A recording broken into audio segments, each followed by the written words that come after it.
Эмбүк төлөвлөж байна. Зохиолч Мигель де Сервантес. Кихот ноён. Мань мортонд тохиолдсон гайг залган өгүүлсэн 5 дугаар бүлэг.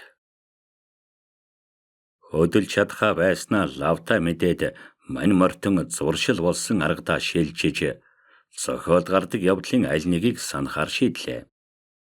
Болдвинийг Карлотэй шархт усны дараагаар Мантуаны бэйс Болдвин хоёрын хооронд болсон бүх явдал өмөрсөн сэтгэлд нь орлоо. Энэ түүхийг хүүхэд багчуул сайн мэддэг бөгөөд үүнийг үнэмших тийшээ ханддаг настайчууд ихэд сонирхдаг юм. Чингэвч Магометийн гайхамшигт явдал гэж санаанаасаа зохиосон зүйлийг бодвол нэлээд үнэн юм. Энэ түүх өөрт нь тохиолдсон явдал хоёрыг Кихот ноён ерөнхийдөө төсөөтөд бодлоо. Чингээд үлэмж цухалдан шорон дээгүүр өнхөрч шарх болсон ойн мордны эрт цагт хэлж байсан адилаар шивнэн дугарч ийн өгүүлв. Аяа, амраг хатан минь нададаа ирээч. Альва зовлонгоос минь хамт эдлэлцээч. Ийм байгааг минь мэдэхгүй байна уу? Ингэж чи намайгаа хайрлахгүй байна уу? Чингээд энэ туйлсыг цээжээр уншиж байснаа сүүлд нь шүлэг уншихад хүрлээ. Аяа, эзэн дээдс Мантуан минь, авга болон төрсөн эзэн ноён минь. Энэ шүлгийг хэлж байх үед тэр замаар өөрийн тосгоны нэг хүн терм дээр тариа хүргэж өгөөд буцаж явжээ. Төдхөн хүн хэвтэйг үзэж ойртож очиод ямар хүн яаж өвдөөд яагаад ингэж шаналгаатай явуулж байгааг асуув. Мэдээж хэрэг Кихот ноён түүнийг өөрийн авга Мантуаны бэс ирж байгаагаар дүрслэн бодсон тул хариу хэлхийн оронд уг туйлс үлгэрт гардаг ёсоор өгчлөн байж тохиолдсон зовлонгоо залган өгүүлв. Тариачин солиорч байгааг нь гайхан сонсоод бяц цогуулсан хаалтыг авч нүүрний шороог арилгаж хармагцаа таниад "Кехан эзэн минь, ямар хүн таныг ингэж нүдчих вэ?" хэмээлээ. Солио тусаж мордон болж хувираагүй номхон тайж байхад нь ингэж нэрлдэг байсан. Гэвч Кихот ноён асуулт бүрд нөгөө туйлс шүлгийнхээ үгээр хариулаад байлаа. Тэгэхээр нь сайн санаат тариачин шархатсан эсхийн лавлахын тулд асар их болгоомжлон байж цээживч мөрөвчийн тайлж үдсэн боловч цус нөж шарх сорив эс олов. Ээлжиг хамгийн номхон амьтан шүү дээ гэж бодоод түүнийг ээлжигэн дээрээ төвггүй өргөж тавилаа. Дараа нь зэмсхийн жадны хугархай хүртэл түүж авч ажнайд нь ганцаглаад хоёуланг нь хөдлөн Кихот ноёны ярьж байгааг үл анхааран гүн бодолд автсаар тосгоныхоо зүг алхаж гарлаа. Кихот ноён мөн л бодол болон явлаа. Хямцаг болтлоо балбуулчихсан тул эмээл дээр тогтож ядан байн учиргүй уртаар амьсгаа аваад байхаар нь явсаар тэр тариачин юу өвдөөд байна гэж дахин асуухад хүрлээ. Тэгвч Кихот ноёны чихэнд шулам шивнээд байгаа мэтээр гагцхүү өөрийн явдалтай таарсан 7 жорын үлгэр домог ярьж явлаа. Өөрөөр хэлбээс энэ зурт Болдвинийг мартчихад антикер хотын дарга Нарвесийн Родриг ноён ямар янзаар Абн Дарес гэдэг маавар хүнийг олзлон авч шилтгэндээ авчирсныг дурсаж явлаа. Аль зэрэг аж төрж байгаа ба бейтинхэн ямар байгааг нь тэр тариачин залган асуухад олзлогдсон Абн Сераг Нарвесийн Родриг ноёнд хандаж хэлсний түүхийг бичсэн байдаг. Монтемайрын зохиолд дээр үед уншсан үгээрээ хариуллаа. Маавар хүний түүхийг өөрийнхөө байдалд гоцож чадамгаа хэрглэж чадж байгаа учраас тэр солиорлын сонссноор тариачин чөтгөр гэж хэдэнтэй хараалаа. Тухайлбаас тэр солиорл нь нэг тосгоныхоо хүнийг солиоруулчих уу гэмээр сэтгэл төрүүлсэн тул той болтол чалчиж яваа түүнээс бушуухан салахын мөн болж түргэн алхав. Эцэст Кихот ноён язгууртан ноён Нарвесийн Родриг минь, сая миний ярьдаг үдсэглэнд хариф бол сэтгэл булаадаг Тобосын дулсын яа мөн болох нь энэрэлт танд мэдэгдэнэ. Тэр хүүхний төлөө л би энэ ертөнцид үзэгдэж дуулдаагүй их гавья байгуулж яваад ирлээ. Байгуулсаар ч байна. Байгуулагч болно хэмээн сонсгов. Хариуд нь тариачин яасан яр шигтэй юм дээ эрхэм минь. Ноён минь би Норвесийн Родриг ноёнч биш. Мантуаны бэсч биш. Би бол танай тосгоны Алонс Педро байна. Эрхэм таавал Болдвинч биш. Абин Даресч биш. Яг л хүндэт тааж хяхан эзэн байна шүү дээ. Та ойлгооч гэлээ. Би хэн болохоо өөрөө мэдж байна. Бас хам бүлгэрээ нийлээд ч ганц нэгээрээ байгаад ч байгуулсан гавьяа нь минийхээс зүүргүй дутуу учраас би өөрийгөө зөвхөн танд ярьсан хүмүүсийн нэрээр нэрлэх байтугай Францын 12 пэр тэрчлэн алдарт гадны 9 нөхрийн нэрээр цөмөр нь нэрлэх хэрэгтэйгээ мэдж байна хэмээн лавшруулан хэллээ. Ийм шүү яриатай явсаар орой болж байхад тосгондоо хурч очлоо. Гэвч нүдүүлчихсэн тайж эмэйл дээр арай гэж тогтож байсан тул амтэн хүнд харагдуулахгүй тулд тэр тариачин харанхуй болтол хүлээхийг бодлоо. Чингээд харанхуй болмогц гэрийнхэн зүг шууд явлаа. Энэ үеэр мань мордны дотны найз үсчин лам хоёртой нэрв хүүхний чанга дуугаар ярьж угаа сонстоод асар их хөл шуугантай байлаа. Ноён дэд эрдэмтэн Перьесийн Пьер Гуамин манай эзэнд ямар гай тохиолдсон гэж та бодож байна? Өөрөөч байхгүй, моринч байхгүй, бам байнч байхгүй, жаданч байхгүй, зэр зэмсгэнч байхгүй болоод 3 хонж байна. Би яасан заяагүй хүн бэ? Монд оргисон энэ мордны ном их уншсан юм. Энэ л солиотой болгосон нь бидний өөхөх төрхтэй адил үнэн гэдгийг би нотолж чадна. Эзэн хэрмэл мордон болж адал явдалтай учрахын тулд Дэмэн дэлхийгээр тэнүүчилж эхлэхийн хүслэн болж ганцаараа ярьдаг байсныг би одоо л санаж байна. Хүний сарвал ухааныг бүрхэгдүүлдэг энэ муусай номыг чөтгөр шулман аваад зайлах болтугай. Ийм эзэн ламанч даяарт надад олдохоор биш те гэж нэрв хөөхөн хэллээ. Зэ бүсгүн үлгэн авч ноён Николас Гуай авга ах маань адал явдлын тухай тэр муусай номыг 2 хоногоор уншсан удаа бишгүй бийг та мэдж байгаа биз? Дараа нь номоо тавьж сэлэм шүүрч аваад л эцэж цуцтлаа ханлуу хатгадаг байсан.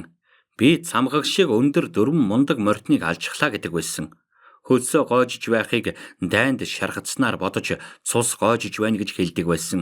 Сүүлээр нь шанаг дүүрэн хүүтэн усууж сэвхийж сэтгэл нь хамраад энэ бол миний үнэнч найз их шидэт мэргэн хэн билээ дээ. Алькив гэдэг билүү, Паф Пиф гэдэг билүү авчирч өгсөн увдэс дунд гэдэг байсан юм. Үгүй ер нь хамаг буруу надад байна.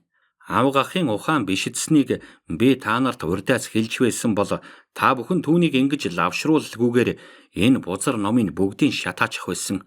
Авгахад буруу номтны ном гэж үзээд аль хэдийний галд хийчихмээр болсон ном тун их бий гэж үсчинд хандаж хэллээ. Би бас тэгж бодож байна. Маргааш баримт бичиг үйлдээд сайн санаат найзын минь балсныхаа адилаар бусад уншигчдыг хөөдөж болох энэ номыг шатаана гэдгийг би та нарт батлая гэж лам дурдав. Кехот ноён тариачин хоёр энэ яриаг сонссон ба тосгоны хүнд ямар тодхор тохиолдсныг гүйцэд ухаарч чанга хашгиран өгүүлрүүн. Дамнэ! Антикер хотын даамал ялгуулсан ноён Норвесийн Родриг ноёнд олзлогдоод явж байгаа Болдвин хүн дээр шаргацсан Мантуаны бэс Мавр ястан Абин Дарес ноёнд хаалгаа нээгээрээ. Хашгирах чимээгээр цөмөрөө гарч ирлээ. Эрэгтэйчүүд нь найзыгаа доорхон нь танилаа. Нерв нь эзнийгээ зэн авгыгаа морин дээрээс бууж чадахгүй байхад нь тэврэн авахаар гүйлдлээ. Кехот ноён тэдэнд өгүүлрүүн. Байц, мориныхоо гайгаар би хүнд шархтлаа. Намайг орон дээр минь аваачаад айл. Болвол мэргэн ургаандыг дууд. Намайг үзээд шархыг минь эдгээгээд өгөг. Ямар гай вэ? Эзнийхээ яасныг миний зүрх ёрлоод байсан юм а. Бурхан өршөөг. Эзэн минь бууж үз. Бэд тэр өлегт доргүйгээр чинь таныг эдгэж дөнгөн. Мортны энэ муусан зохиолоос л болж байгаа юм. Энэ муусайн зохиолууд долоон уулын цаагуур дов шороон доогуур орг хэмээн нярав хүүхэн нь шүүрсалдлаа. Орон дээр нь аваачиж хэвтүүлээд үзвээс шархолдсонгүй. ертөнцид үзэгдэж байгаагүй ихээхэн аимшигтай догшин 9 тонны мундаг мордонтой тулдаж байж морьтойгоо тавар цаглаж унаад бэртлээ гэж тэр хэлв. Тэрдээ мундаг морднууд гэж ярихад хүрээ шивдээ. Маргааш өглөө нарнаас өмнө энэ номыг шатаагаагүй байвал бурхан тэнгэр намайг бүү таалаг гэж лам өгүүллээ. Кехот ноёноос өдий төдий юм асууцгаасан боловч хариу хэлхээсээ дургуутсаж хоол идүүлээд унтуулаад өгвөл одоо болох нь тэр гэж хуйлаа. Хүсснийг биелүүлээд дараа нь Кехот ноёныг яаж олсныг тариачнаас лам магадлан шалгаав.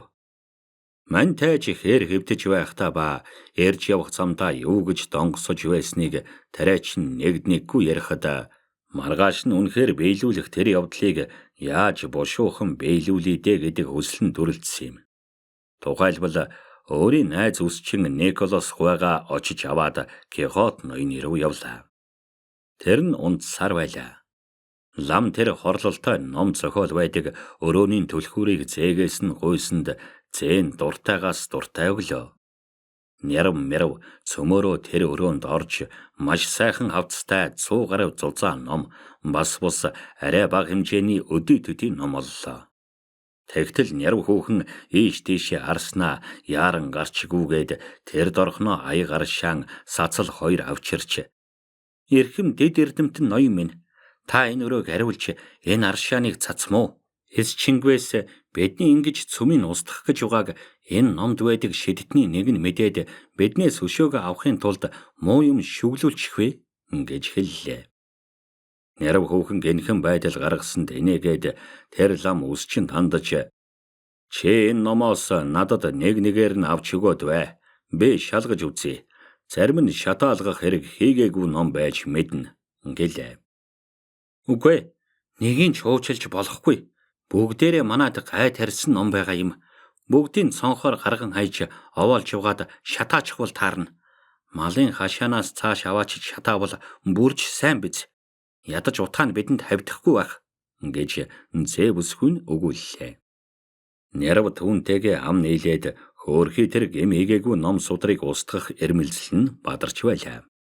Гэтэл лам ядаж урдаар гарчгийг харах хэрэгтэй байна гэж зөрлөө. Тэгтэл үсчин Николосын эхэлж авч өгсөн ном нь Галлийн Амадисын 4 дэвтэр байлаа. Энэ чинь ч сүрхийн ном доо. Миний мэдж байгаагаар бол энэ чинь мордны тухай Испанд эвлэгдсэн анхны зохиол байгаа юм. Бусад ном нь цөмөрөө үүнээс их авсан байгаа. Тэгэхээр бурханд тэрс буруу номын үндсийг тавьсны хувьд бид үүнийг хайр найргүйгээр галын хүрээлэнд шилжүүлэх ёстой гэж би бодож байна гэж лам хэллээ. Үгүй ноён минь би өөрөөр сонссон юм. Энэ талаар гарсан зохиолуудын хамгийн сайн юм гинлээ. Ингэхлээр онцлон үзээд энэ номд өршөөл үзүүлчихвэл яана гэж үсчин татгалзлаа. Таны зөв. Үүнийг анхаарч энэ номны амийг түр уучлаа гэж зөвшөөрөөд одоо үүний дэргэд байсан тэр нэг номыг үзье гэж лам хэллээ. Галлийн Амадисын төрсөн хүү Эспландианы гавья гэдэг ном байна гэж үсчин хэллээ. Шудраг ёсоор үзвээс эцгийн гавья хүү тамаарахгүй. Гэр эцгэн жуга хатам минь май цонхоо нэгээд үүнийг гаргаад хайчих. Бидний асаах гэж уга түүдэг галыг ноцоох номын анхных нь энэ болдгоо гэж лам дурдлаа. Нярав маш дуртаяа ёсчлон гүйцэтгэлээ. Сайн санаат Эспландиан хашаарав шидүүлээд занал хийлэн байгаа аюулыг тэсвэртэй хүлээн хэвтлээ. Дараачих нь гэж лам хэлв. Дараагийнх нь Грекийн Амадис байна. Энигнэнд Амадисын садан төрлийнхэн л байгаа бололтой гэж үсчин өгүүллээ. Гайгүй бид одоо цөмийн хашаарав шидчихнэ гэж лам хэллээ. Би ч бас тийм саналтай байна гэж үсчин дурдав. Би ч бас адил гэж зэн хэлв. Тэгвэл нааш нь аваад ил Би хашаан даваачаад хайчихъя гэж Нярав өгүүлэв. Олон тооны номыг авч өгсөнд тэр Нярав хүүхэн үүднийхээ шатыг гамнаж байгаа янзаар цонхоор шидэлж гарлаа. Энэ зузаан чинь юу вэ? Гэж лам асуув. Лаврын оливант ноён л байна гэж үсчин хариуллаа. Бүтэлгүй дэми ном учраас хашаарав гэж лам дурдлаа. Ингэхэд жижиг номуудыг яах вэ? Жишээ нь Сервантесийн Мигель ноёны Галатияг яах вэ? Гэж үсчин асуулаа. Тэр Сервантестэй чинь би аль хэзээний дотн байдгийм. Үргэлжилсэн зохиол бичгээс шүлэг бичгтээ барагтайг нь ч би сайн мэднэ. Зарим юмыг аятайхан бичдэг юм. Зарим юмыг адармаатай болгочход байдгийм. Ер нь юмыг дуусгадгүй хүн дээ. Дээд дэвтрийн гартал үүнийг байцны. Хойштоо засарвал бэдэн зохиолыг оошон үзэж тэнсэнгээс цагаатгах болно. Харин дээд дэвтрийн гартал тэнсэн харгалз. Гэж лам хариуллаа. Хайрт найз минь, дуртай зөвшөөрье. Гэж үсчин өгүүлсэн бүлгээ.